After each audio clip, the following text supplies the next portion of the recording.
My name is Tomiris. My loved ones were killed. I am the only survivor. Father?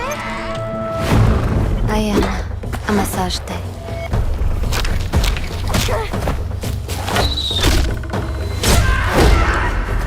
Now I am I swear this. I will take back what you left behind. For me. She ruled not by fear, but by respect. Widowed young, she became queen when others expected her to fade into obscurity. Instead, Tomiris rose stronger, embodying the massage te way of life, fierce, free, and unwilling to kneel before any empire. But far to the west, another power was rising. Cyrus the Great, founder of the Achaemenid Empire. His armies had already conquered Lydia, Babylon, and countless lands in between. And now, his gaze turned east, to the steppes, and to the queen who ruled them. Cyrus sits on his throne, advisors kneeling before him. One shows him a map of the steppe. Persian sources whisper that Cyrus sought the rich grazing lands, the horses, and the warriors that could bolster his armies. Others claim there was a more personal reason, that he sought Tomiris herself, desiring her hand in marriage, hoping to bind the steppe to Persia not by war, but by union. When she refused, the great king's pride turned to fury. Persian envoys in richly embroidered robes approach Tomiris's tent. She sits at the head of her council. The message is delivered. She listens, expression hardening. Tomiris was no fool. She had seen Cyrus devour Lydia, Babylon, and lands far greater than hers. When his envoys came with their offers, veiled as friendship but edged with threats, she read the truth behind the words. This is no alliance. It's a prelude to conquest. Leading one wing of the Massagetei army was Tomiris's only son, Prince Spargapises. Brave, ambitious, eager to prove himself in the shadow of his mother's legacy. He saw the Persians retreating, their camp abandoned, and believed it was the perfect chance to strike. Spargapises dismounts, entering the camp. Warriors check every tent, every corner where the enemy might be hiding, preparing to ambush. They found no one. It looks like they left in a hurry. They abandoned everything. Supplies, food, and wine. Lots of wine.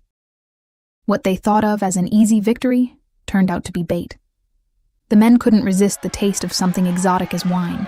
They laughed, they drink, they feast. What began as triumph will soon turn to disaster. The wine flowed, the warriors grew heavy and dull, intoxicated. Cyrus knew the warriors took the bait. He waited. And then, when the Massagetei lay drunk and unguarded, Cyrus gives the order. Persian soldiers struck. They storm the camp, swords flashing, torches thrown. Chaos erupts. Spargapises fights fiercely but is surrounded, captured in chains. His warriors are cut down or enslaved. Hundreds of Tomiris warriors were slain, and her son, her blood, her heir, was dragged in shackles before Cyrus himself, in his Persian royal tent, watching Spargapises struggle against his bonds. Some say Cyrus mocked him. Others claim he offered clemency, if the prince would bend the knee. But Spargapises refused. When his bonds were briefly loosened, the young man seized a Persian blade and ended his own life rather than live as Cyrus' prisoner. Tomiris was standing in her tent when the bad news was delivered. Your Majesty, I have terrible news. Your son, he's dead. She collapses on her chair, devastated, bearing the unbearable agony. For Tomiris, the loss was not only personal, it was the heart of her nation, the line of her people, taken by deception. Cyrus thought he had broken the Massagetei. Instead, he had given their queen a reason to unleash fury the world would never forget. Cyrus marched deeper into Massagetei territory, dragging his army further from supply lines. He relied on discipline and numbers. But Tomiris, she relied on the land. She commanded warriors who were born in the saddle, who could vanish into the plains and strike like shadows.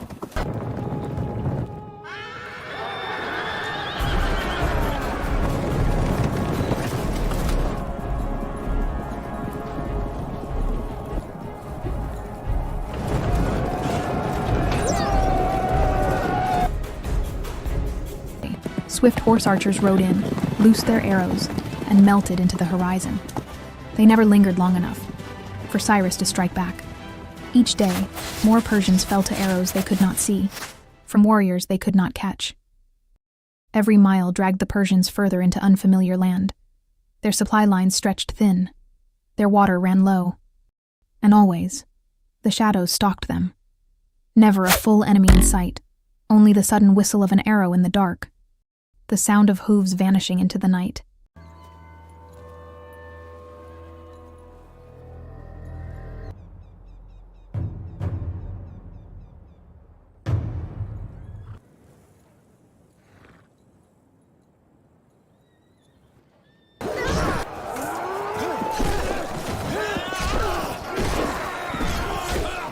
Cyrus, hungry for victory, marched straight into the jaws of her trap. The war of ghosts was over. The slaughter was about to begin. Cyrus believed he had finally cornered his enemy, but Tomyris had chosen this ground with strategy in mind. Here, in the open steppe, her horsemen could unleash their full fury. The Persians marched into what would become their grave.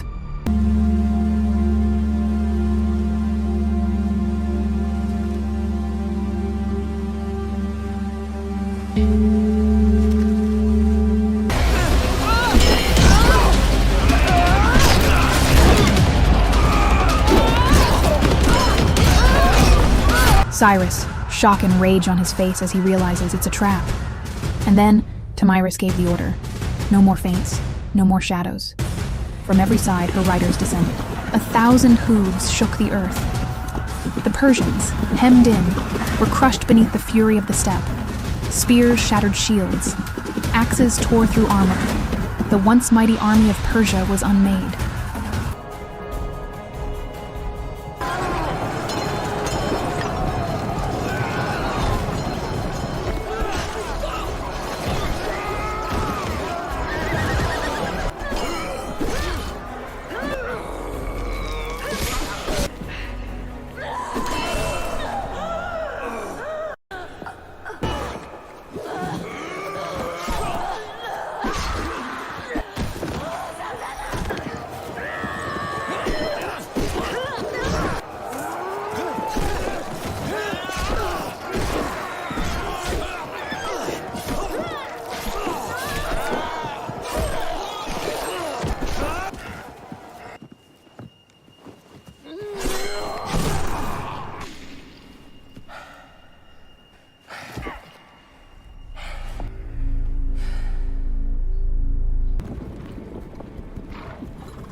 She placed it in a wineskin filled with blood and spoke words that would echo through history.